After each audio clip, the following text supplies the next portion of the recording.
Hello everyone and welcome to Sabonis. Today I'm going to show you how to prepare a classic Italian dessert that should never be missing from a family lunch or a special occasion. It's easy to make, very traditional and absolutely exquisite. We're talking about tiramisu. Oh yeah, but where does this delicious dessert come from? Well, tiramisu has a somewhat debated origin, but the most accepted history is that it was born in Veneto region of Italy, specifically in the city of Treviso, back to the 60s. It's believed to have been created at the restaurant Le Becherie by chef Roberto Lolli Linguanotto. Yeah, he adapted a Venetian dessert called sbatudin, that is an Italian cream made with egg yolks wiped with sugar, often flavored with coffee, cookies, and liqueurs in many variations. From that inspiration came the combination we now know and love worldwide as tiramisu. So let's get started, enjoy the video, and at the end I will recap all the ingredients so you can write them down. Okay, first we're going to make a strong coffee. I'll use my large coffee maker, my mocha, since I need about 400 milliliters of strong coffee. You can use instant coffee, but the flavor won't be quite the same. Once it's ready, I'll add a touch of sugar, about 15 grams.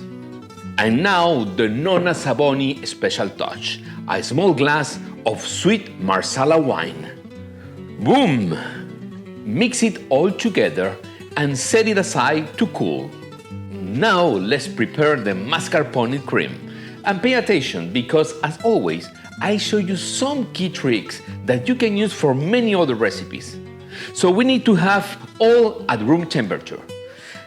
In the mixer bowl, add the yolks of 4 large eggs. Save the whites for later. Beat the yolks just until combined. Traditionally, this cream is made with raw yolks and 60 grams of sugar. But since this dessert never goes over the heat, I'm going to show you how to pasteurize the yolks without compromising the cream.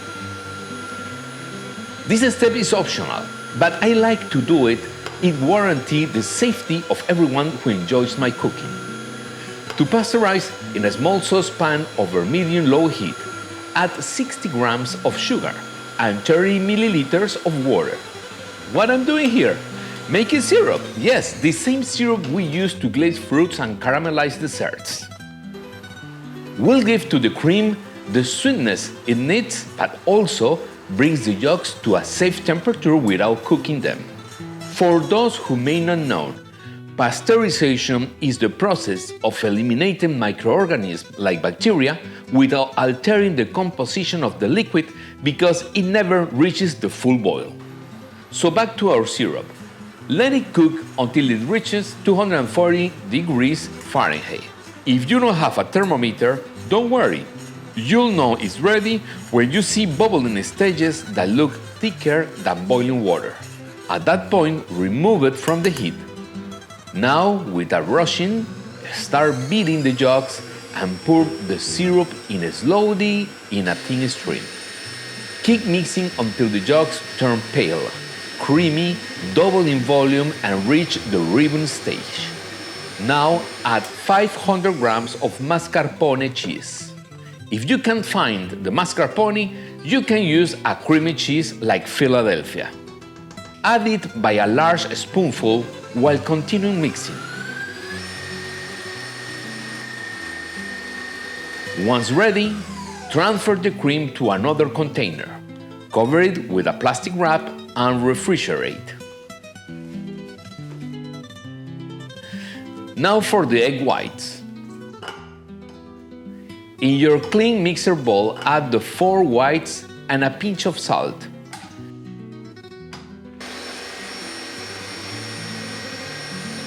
We'll repeat the same pasteurization process with 60 grams of sugar and 30 milliliters of water. Start beating until soft peaks form. By then, your syrup should be ready. Again, pour it slowly in a thin stream while mixing continuously until you have a firm meringue with the stiff peaks. The final step for the mascarpone cream is to fold the meringue into the yolk mixture. But don't whisk or you'll destroy the structure. Use a spatula, folding gently, lifting and incorporating air little by little.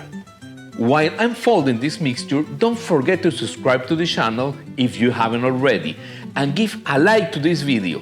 It really helps me to keep sharing Italian and Peruvian recipes and cooking tips with you. And now, the mascarpone cream is ready. Time to assemble the dessert.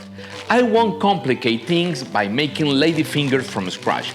I'll use a store-bought ones, which works perfectly. Here's my 10 by 7 inch dish, which makes about more than 6 large giant servings. Dip each little finger quickly into the coffee, just 1 or 2 seconds, sugar side up. We don't want them soaked, just lightly touched by the liquid. Place them in the dish, sugar side down, so the coffee seeps through slowly.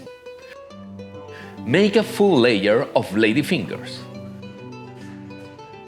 Then spread a layer of mascarpone cream on top.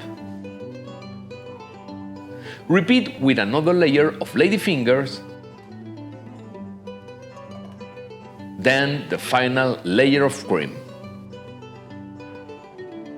For the finished touch, dust cocoa powder evenly over the surface. Clean the edges,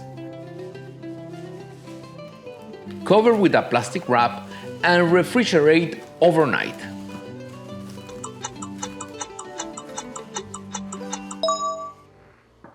By the next day, the flavors will have blended beautifully.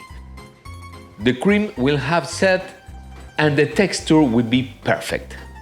And of course, the only way to know how good is it is to taste it.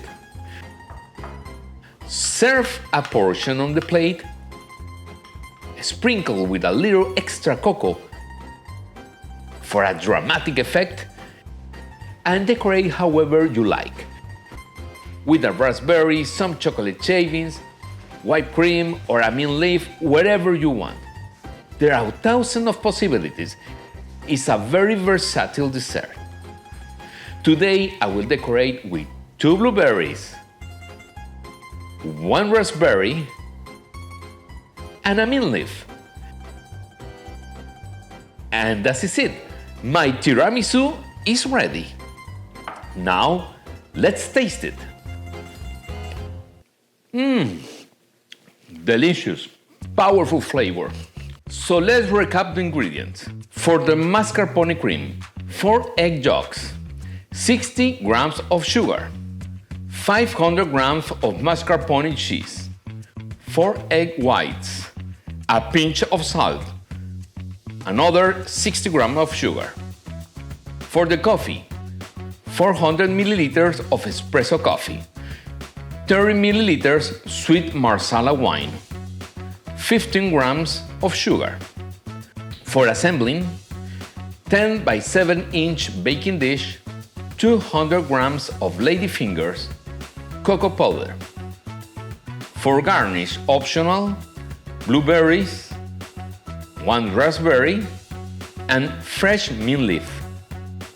Remember, food makes an impact in 3 ways. First, by sight, when you see the plate. Then, by smell, when you bring it close. And finally, by taste, when you enjoy it. If you cook for someone, do it with passion.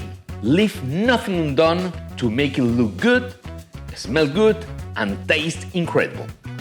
I hope you enjoyed this recipe and make it at home.